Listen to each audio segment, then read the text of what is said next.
আসসালামু আলাইকুম এভরিওয়ান। আজকের ভিডিওটা সকাল থেকে শুরু করছি। আজকের আকাশটা খুবই সুন্দর। একদম মেঘলা মেঘলা হয়ে আছে। খুব সুন্দর বাতাস বইছে। তাই একটু ভিডিও করে নিলাম। এবার চলে গেলাম গাছে পানি দেওয়ার জন্য। আমার ছোট জা তো চলে গেছে ঢাকা বেড়ানোর জন্য। সিম্মিকে বলে গেছে গাছে পানি দেওয়ার জন্য। তো সিম্মি সকালে উঠেই গাছে পানি দিচ্ছে। আর খুব সুন্দর ফুলও ফুটেছে গাছে। ফুলগুলি দেখতেও খুব সুন্দর দেখাচ্ছিল। চারপাশেই গাছ আছে, ফুল গাছ। এক এক করে সব গাছেই পানি দেওয়া হচ্ছে।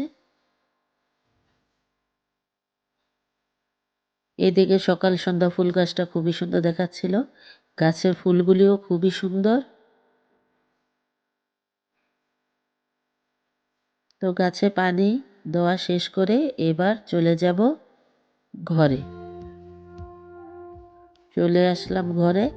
কালকে পিঠা বানানো হয়েছিল। এখন পিঠাগুলি বাটিতে করে বেড়ে নিচ্ছি সবাইকে দেওয়ার জন্য। আলহামদুলিল্লাহ পিঠাগুলি খুবই সুন্দর হয়েছিল, খেতেও খুব ভালো হয়েছিল।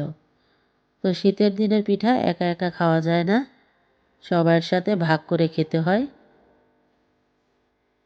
এবার তো চলে এসেছে শেফামনির বন্ধু আফিয়া। এখন শেফা আর আফিয়া কেঁপে কেঁপে পিঠা খেয়ে নিচ্ছে। এরপরেই সারামণি চলে এসেছে, বলল পিঠা দাও। এখন সারামণিও পিঠা খাবে। তো সবাই পিঠা খেয়ে নিলেও তো সবার মাঝে আমরা একজনকে মিস করতেছিলাম, তুবা মনিকে। সবাই পিঠা খাচ্ছিল, কিন্তু তুবা তো ঢাকা চলে গেছে। তো কোনো ব্যাপার না, তুবা আসলে আবার পিঠা বানিয়ে দিব। এরপরে চলে আসলাম রান্নাঘরে। ভাতও বসিয়ে দিয়েছি। পালং শাকটাও বাছা হয়ে গেছে, ধুয়ে নেওয়া হয়ে গেছে। এখন চুলোয় বসিয়ে দিয়েছি।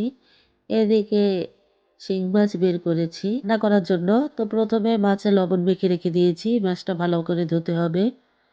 তো এই মাছগুলি আনা হয়েছিল আলামিন বাজার থেকে, বিলের মাছ। তো মাছটা একটু লবণ দিয়ে রাখবো। আর ডাল বসিয়ে দিয়েছি চুলায়। ডালটাও ফুটে গেছে। এই তো পালং শাকটা রান্না করা হয়ে গেছে। তো এই শীতের দিনে পালং শাকটা তো খুবই ভালো লাগে খেতে। সব ধরনের শাক সবজি খুব ভালো লাগে। এই তো শিং মাছগুলো খুব ভালোভাবে ধুয়ে নেওয়া হয়েছে। তো খুব কষ্ট এই শিং মাছ পরিষ্কার করাটা। আলহামদুলিল্লাহ তারপরেও খুব সুন্দর হয়েছে। এদিকে মশলাটাও কষানো হয়ে গেছে। আজকে শিং মাছের ঝোল রান্না করা হবে। আর এই তো রান্না হয়ে গেল শিং মাছের ঝোল। তো আজকের রেসিপি ছিল পালং শাক, তার সাথে শিং মাছের ঝোল, আর ছিল ডাল চচ্চড়ি। এখন তো শীতকাল, শীতকালের দিনটি তো খুবই ছোট হয়। তো ওরা সবাই চলে এসেছে গোসল করে। এখন ওদেরকে ভাত খাইয়ে দেবো একসাথে। তো ভাত নিয়েছি, সাথে নিয়েছি পালং শাক, ছিল শিং মাছের ঝোল, সাথে ছিল ডাল চচ্চড়ি।